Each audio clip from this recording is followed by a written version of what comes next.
கிறிஸ்துவுக்குள் பிரியமானவர்களே, உங்களை எங்கள் தேவாலயத்திலிருந்து நாங்கள் வாழ்த்துகிறோம். இந்த காலை வேளையிலும் இதை போலவே அடிக்கடி தொலைக்காட்சியின் மூலமாக ஒளித்தட்டி வடிவிலே தேவனுடைய வார்த்தைகளை உங்களுக்கு அறிவிப்பதில் நாங்கள் மகிழ்ச்சி அடைகிறோம். கர்த்தருடைய வார்த்தைகள் உங்களை உயிர்ப்பிக்க வல்லமையுள்ளதாக இருக்கிறது, உங்களை தேற்ற வல்லமுள்ளதாக இருக்கிறது, உங்களை ஆற்ற, உங்களை பரிசுத்தம் பண்ண, உங்களை சுத்தமான வாழ்க்கையில் நடத்த கர்த்தருடைய வார்த்தைகளால் முடியும். சங்கீதக்காரனாகிய தாவீது என்கிற ராஜா ஒரு நாள் விதமாய் சொன்னான், நான் பாவம் செய்யாதபடிக்கு உமது வாக்கை என் இருதயத்தில் வைத்து வைத்தேன் என்று சொன்னான். அதே ராஜா இன்னொரு முறை சொன்னான், வாலிபன் தன் வழி எதனாலே சுத்தம் பண்ணுவான்? உம்முடைய வசனத்தின்படி தன்னை காத்துக் கொள்ளுகிறதுனால் தானே. எனக்கு மிக பிரியமான இன்னொரு வேத வசனம் உண்டு. 119 சங்கீதம் 165 வசனத்தில் விதமாய் சொல்லி இருக்கிறது, உம்முடைய வேதத்தை நேசிக்கிறவர்களுக்கு மிகுந்த சமாதானம் உண்டு, அவர்களுக்கு இடரலே கிடையாது. நீங்கள் கேட்க இருக்கும் தேவனுடைய வசனங்கள் எல்லாம் உங்களுக்கு இடரலை தருகிற வசனங்கள் அல்ல, இடரல்களை நீக்குகிற வசனங்கள். அவைகளை கேளுங்கள், பயன் பெறுங்கள், ஆசீர்வதிக்கப்படுங்கள், மற்றவர்களுக்கும் ஆசீர்வாதமாயிருங்கள். தேவனாகிய கர்த்தர் இந்த வசனத்தை கேட்கும் போதே உங்களுடைய உள்ளங்களிலே ஒரு திருப்தியையும் மகிழ்ச்சியும் ஒரு ஆறுதலையும் தேறுதலையும் எதிர்காலத்தை குறித்த ஒரு நம்பிக்கையும் உங்களுக்கு உண்டாக்குவாராக. கர்த்தருக்கு ஸ்தோத்திரம்.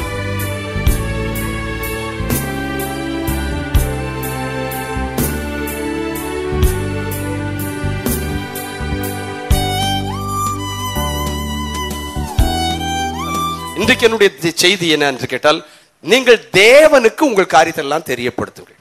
ஆமென். யாருக்கு தெரியப்படுத்தணும்? இப்போ நம்ம பாட்டி பாடின உந்தன் குரல் அதனை கேட்டு செவி கொடுப்பார் இல்லையா?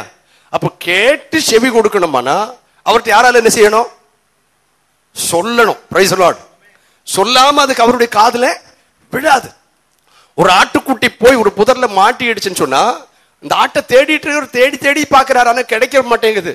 எப்பந்தான் அவருக்கு கண்டுபிடிக்க முடியும்? அந்த புதர்ல இருந்து அதை என்ன செய்யணும்? சத்தம் கொடுக்கணும். அல்லேலூயா. சத்தம் கொடுக்கும் போது அந்த சத்தத்தை அறிந்திருக்கிறவர் நமது ஆண்டவராகிய கர்த்தர். வேதத்தில் சொல்லியிருக்கிறது, என்னுடைய ஆடுகளின் சத்தத்தை நான் அறிந்திருக்கிறேன், என்னுடைய சத்தத்தை அவைகளும் அறிந்திருக்கிறது. அப்போ நம்முடைய ஆடுகளின் சத்தத்தை அறிந்திருக்கிற தேவனாகிய கர்த்தர், நாம் அவரை கூப்பிடும் பொழுது அவரிடத்தில் தெரியப்படுத்துகிற காரியங்களுக்கு அவர் உடனடியாக பதில் அளிக்கிற நல்ல தேவனாக இருக்கிறார். ஆகினாலே 2-3 வாரங்களுக்கு முன்னதாக இங்கே கேட்ட வசனத்தை தான் என்னுடைய பிரசங்க பாக்கியமா எடுத்திருக்கிறேன். அதோடு கூட சேர்ந்து சில வசனங்களை இன்றைக்கு உங்களுக்கு சுருக்கமாக ஞாபகப்படுத்தி நாம் ஜெபித்து இந்த நாளிலே தேவன் நமக்கென்று வைத்திருக்கிறதான அப்பத்திலும் ரசத்திலும் தேவனுடைய பரிசுத்த பந்தியிலே நாம் பங்கெடுக்க இருக்கிறோம். ஆகினால என்னோடு கூட சேர்ந்து வாசிக்கலாம். பிலிப்பியர் 4 அதிகாரம் 6 வசனம் இந்த சபையில நிறைய முறை வாசிக்கப்பட்டிருக்கிறது. பிரதர் ஆலன் பால் அவர்கள் வந்த பொழுது இந்த வசனத்தை வாசித்து ஏன் கவலைப்படக்கூடாது, ஒன்றுக்கும் கவலைப்படக்கூடாதுங்கிறதை பற்றி ரொம்ப அழகாய் பேசினார்கள். ஆகினால அந்த வசனத்தை எல்லாரும் சேர்ந்து வாசிப்போமா? 6, 7 வசனத்தை நம்ம எல்லாரும் சேர்ந்து வாசிக்கலாம். நீங்கள் ஒன்றுக்கும் கவலைப்படாமல், எல்லாரும் சேர்ந்து வாசிக்கலாம். நீங்கள் ஒன்றுக்கும் கவலைப்படாமல் எல்லாவற்றையும் குறித்து உங்கள் விண்ணப்பங்களை ஸ்தோத்திரத்தோடு கூடிய ஜெபத்தினாலும் வேண்டுதலினாலும் தேவனுக்கு தெரியப்படுத்துங்கள். அப்பொழுது எல்லா புத்திக்கும் மேலான தேவ சமாதானம் உங்கள் இருதயங்களையும் உங்கள் சிந்தைகளையும் கிறிஸ்து இயேசுவுக்குள்ளாக காத்துக்கொள்ளும். அந்த வசனத்தை திரும்ப இப்படி வாசிப்போமா? நான் ஒன்றுக்கும் கவலைப்படாமல். நல்ல சத்தமா, இது உங்களுக்காக நீங்களே சொல்லுகிற வார்த்தை. ஆகினால உள்ளத்தின் ஆழத்தில் சொல்லுங்கள். நான் ஒன்றுக்கும் கவலைப்படாமல் எல்லாவற்றையும் குறித்து என்னுடைய விண்ணப்பங்களை ஸ்தோத்திரத்தோடு கூடிய ஜெபத்தினாலும் வேண்டுதலினாலும் தேவனுக்கு தெரியப்படுத்துவேன்.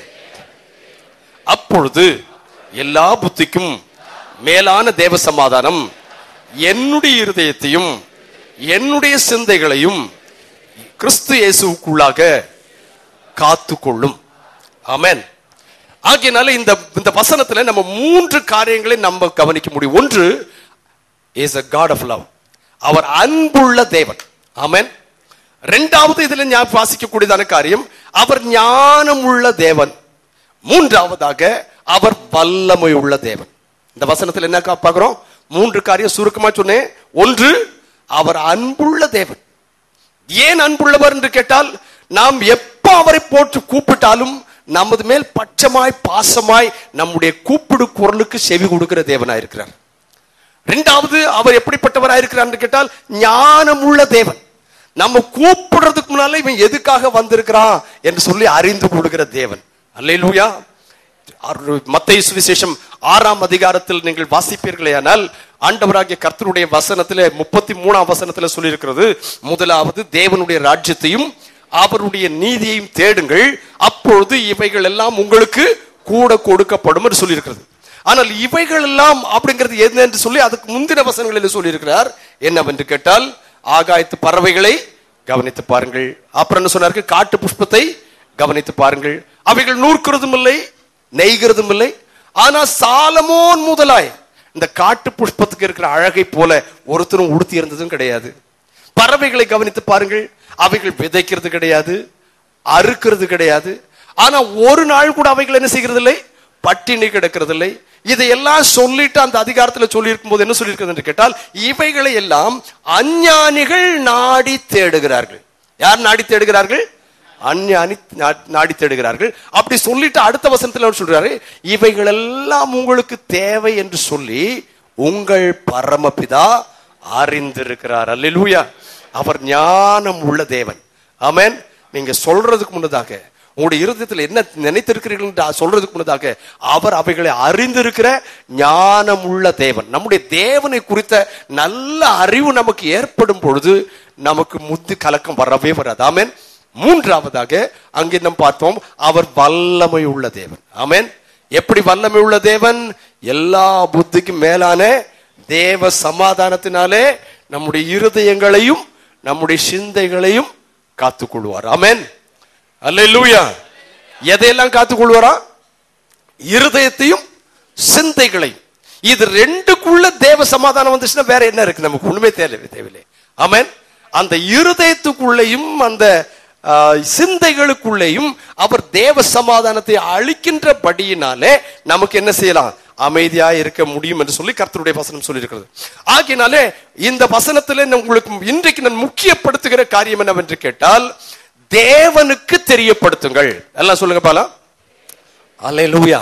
நம்முடைய எந்த காரியத்தையும் தேவனுக்கு தெரியப்படுத்த தேவ ஜனங்கள் கற்றுக்கொள்ள வேண்டும். என்ன காரியமானாலும் சரி. ஏன் என்று கேட்டால், ஒண்ணு அவர்கிட்ட மறைக்க முடியாது. மனுஷங்கிட்ட மறைச்சிடலாம், மனுஷங்கிட்ட பொய் சொல்லிடலாம், மனுஷங்கிட்ட எதையுமே மறைச்சிடலாம். ஆனால் தேவனுடைய சன்னிதானத்தில் எதை என்ன செய்ய முடியாது? மறைக்க முடியாது. ஆகினால அவருக்கு தெரியப்படுத்துறது எப்போதுமே ரொம்ப நல்லது. அல்லேலூயா. தேவனுக்கு தெரியப்படுத்துங்கள். எல்லாத்தையும் தேவனுக்கு தெரியப்படுத்துங்கள். அவரால் அறிய முடியாத, தெரிந்து கொள்ள முடியாத ஒன்றும் இல்லாததினாலே அவருக்கு தெரியப்படுத்தி விட்டால் நம்முடைய உள்ளத்தில் ஒரு சமாதானம் உண்டாகும். ஆமென். ஒரு முறைக்கு ஒரு சின்ன கதை சொல்லியிருக்காங்க. அந்த சின்ன கதை திரும்ப சொல்லிவிட்டு, நீங்கள் எல்லாம் அறிந்த கதை தான், திரும்ப சொல்லிவிட்டு அடுத்த சில வசனங்களை நான் உங்களுக்கு ஞாபகப்படுத்த விரும்புகிறேன். அல்லேலூயா. அல்லேலூயா. ஒரு சின்ன பையன் இருந்தான். உங்களுக்கு எல்லாருக்கும் தெரியும். அவன் வீட்டு வேலைக்காரியோடைய வளர்ப்பிலே காணப்பட்டான். அப்பாவும் அம்மாவும் வேலைக்கு போயிடுவாங்க, இவன் இருப்பான். ஆனா ஒரு நாள் எடுத்து போய் சில சின்ன சின்ன சின்ன வாத்து குஞ்சுகள் இருக்கிறத பார்த்து ஒரு கல்லை விட்டு எறிஞ்சா ஒரு வாத்து குஞ்சு செத்து போச்சு. செத்து போன உடனே வீட்டுக்கு வந்தான். வீட்டுக்கு வந்த உடனே வேலைக்காரி பார்த்து, அவனே இவ்வளவு நாள் எஜமானுடைய மகனே ஐயா ஐயான்னு தான் கூடுவா, சின்ன பையனா இருந்தாலும் ஐயான்னு தான் கூடுவா. ஆனா இப்ப என்ன சொல்லிட்டா, டே இங்க வா. அந்த சின்ன பையனுக்கே மனசு நடுங்கிருச்சு.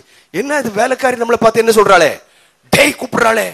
அவங்க யோசிக்கும் போது என்ன சொல்லிட்டு இருந்தான்னு கேட்டா, இந்த பாத்திரத்தெல்லாம் விளக்கு. அவன் சொன்னான், ஏய் என்ன நீ நினைச்சிட்டு இருக்கிற, இதெல்லாம் நான் செய்ய முடியாது, இதெல்லாம் ஓ வேலை. அப்போ அவ சொன்னா, வாத்து குஞ்சு. என்னது? வேற ஒன்னும் அவ சொல்லல. அவ ஞாபகப்படுத்தின என்னதான்? வாத்து குஞ்சு. ஐயோ இவளுக்கு தெரிஞ்சு போச்சே, நம்ம என்ன செய்யறது? மறைக்க முடியாத. அப்பா அம்மாட்ட சொல்லிடுவா, அவாட்ட சொல்லிடுவா, இவகிட்ட சொல்லிடுவான்னு உடனே போய் உட்கார்ந்து பாத்திரம் தேய்க்க ஆரம்பிச்சிட்டான். முதல் நாள். 2வது நாள் வந்தவ வீட்டை பெருக்குடானா. இது ரொம்ப பெரிய அழகான கதை, நான் சுருக்கமா சொல்லிடுறேன். மாட்டேன்னு சொன்ன உடனே வாத்து குஞ்சுன்னு தான் சொன்னான். 3வது நாள் துணி துவைக்க சொன்னான். சின்ன பையன், துணி துவைக்க முடியாது, வாத்து குஞ்சுன்னு சொன்னான். இவன் கடைசியில் யோசித்தான். அவன் தனியா போய் உட்கார்ந்து அழுதான்.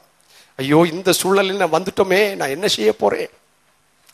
ஆகினால அன்னைக்கு ஒரு காரியம் தீர்மானிச்சான். சாயங்காலம் நேரம் அங்கிள் வீட்டுக்கு போயிட்டான், பக்கத்து வீட்டுக்கு. அங்கிள் உங்கள்கிட்ட ஒரு காரியம் சொல்லணும். அவர் ரொம்ப சந்தோஷப்பட்டார். பக்கத்து வீட்டு பையன் வீட்டுக்கு வந்திருக்கானே, அங்கிள்னு கூப்பிடுறானே, வந்து கூப்பிட்டு வாடா கண்ணான்னு சொல்லி கூப்பிட்டு உட்கார வச்சப்போ, என்னப்பா சொல்லணும். அப்போ சொன்ன, அங்கிள் முந்தா நாள் இப்படி ஒரு கல்லை விட்டு எரிஞ்சேன், அது வாத்து குஞ்சு மேல பட்டு அது செத்து போச்சு, நான் எடுத்து அதை மறைச்சு புதைச்சிட்டேன் அங்கிள், ஆகினால தயவு செய்து மன்னிச்சுக்கிடுங்க. அந்த அங்கிள் என்ன சொல்லிட்டா தெரியுமா, டேய் இதுக்காகவா அழுதுட்டு இருக்கிற? ஆஃப்டர் ஆல் என்னது, ஒரு சின்ன வாத்து குஞ்சு, இதுக்கு போய் இப்படி 3 நாள் அழுதேன்னு சொல்றியப்பா, டோன்ட் வரின்னு சொல்லி அவரை கூப்பிட்டு மடியில் உட்காந்து கையில் ஒரு சாக்லேட்டையும் கொடுத்து அனுப்பிட்டார். இவன் வீட்டுக்கு வந்தான். வீட்டுக்கு வந்தவொடனே அவன் கூப்பிடுறா, டேய் உடனே இவன் சொன்ன, தபார் இன்னொரு முறை என்ன டேன்னு கூப்பிட்டா ஜாக்கிரதை. எப்படி இன்னொரு முறை டேன்னு கூப்பிட்டா ஜாக்கிரதை. அவ அதோட நிறுத்தாம இன்னொரு வேலையும் சொன்னா, இங்க பாரு இந்த வேலையெல்லாம் என்கிட்ட வச்சுக்கிடாது, இதெல்லாம் நான் செய்ய முடியாது. அப்பா அவ திரும்ப சொன்னார், வாத்து குஞ்சு என்ன, இப்ப வாத்து குஞ்சுக்கு என்ன, வாத்து குஞ்சுக்கு இப்ப என்ன, நான் என்ன செய்துட்டேன், எஜமான்ட்டே சொல்லிட்டேன். அல்லேலூயா. அவனுக்கு உண்டான சமாதானம் எவ்வளவு பெரிய சமாதானம் தெரியுமா? எந்த வேலைக்காரியும் அவளை பயப்படுத்த முடியாது, எந்த வேலைக்காரியும் அவனை வேலை வாங்க முடியாது, எந்த வேலைக்காரியும் அவனுடைய ஸ்தானத்தை குறைச்சு பேச முடியாது. ஏன் தெரியுமா? அவன் சொல்ல வேண்டிய இடத்துல சொல்லிட்டான். அல்லேலூயா. தேவனுக்கு தெரியப்படுத்துங்கள். இங்க சொல்லி இருக்கிறது என்ன தெரியுமா? உங்கள் தேவனுக்கு தெரியப்படுத்துங்கள். அப்போ என்ன ஏற்படும்? எல்லாவற்றுக்கும், எல்லா புத்திக்கும் மேலான தேவ சமாதானம் உங்க இருதயங்களை நிறைக்கும், உங்க சிந்தனைகளை நிறைக்கும். நீங்க எந்த சாத்தான பார்த்தாலும் டேய் வாளை சுருட்டிட்டு போ அப்படின்னு சொல்ல உங்களால முடியும். அல்லேலூயா. ஆகையினால இந்த காலை வேளையில தேவனுக்கு எதையெல்லாம் நம்ம தெரியப்படுத்தணும்னு சொல்லி ஒரு சில காரியங்களை நான் உங்களுக்கு சொல்ல வேண்டும் என்று விரும்புகிறேன். முதலாவதாக தேவனிடத்துல நம்முடைய குறைவுகள் எல்லாம் சொல்லணும். எங்கெங்கெல்லாம் நம்முடைய வாழ்க்கையில குறைகள் இருக்கிறது, குறைவுகள் ஏற்பட்டிருக்கிறது என்பதை நாம் கர்த்தரிடத்துல சொல்ல வேண்டும். வாசியங்கள் 2:3 யோவான் சுவிசேஷத்தில் சொல்லி இருக்கிறது, திராட்சரசம் குறைவுபட்ட பொழுது இயேசுவின் தாய் அவரை நோக்கி அவர்களுக்கு திராட்சரசம் இல்லை என்றாள். எந்த உங்கள் வாழ்க்கையில எந்த இடத்துல குறை வந்து விட்டாலும் உடனடியாக நீங்கள் என்ன செய்யுங்கள், இயேசுவின் இடத்துல ஓடுங்கள். மற்ற எங்கேயும் ஓடுறதுக்கு முன்னதாக இயேசுவின் இடத்துல ஓடிவிட்டால் அவர் அதற்கான வழியை அந்தந்த இடங்களிலே திறந்து வைப்பார்.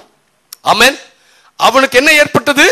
திராட்சரசம் குறைவுபட்டது என்று கண்ட பொழுது எல்லாம் இயேசுவின் தாயின் இடத்துல வந்து சொன்னார்கள், அம்மா திராட்சரசம் குறைவுபட்டு போச்சு, இந்த குறைவு ஏற்பட்டதுனால இந்த வீட்டுல என்ன சங்கடம் ஏற்படும் தெரியுமா?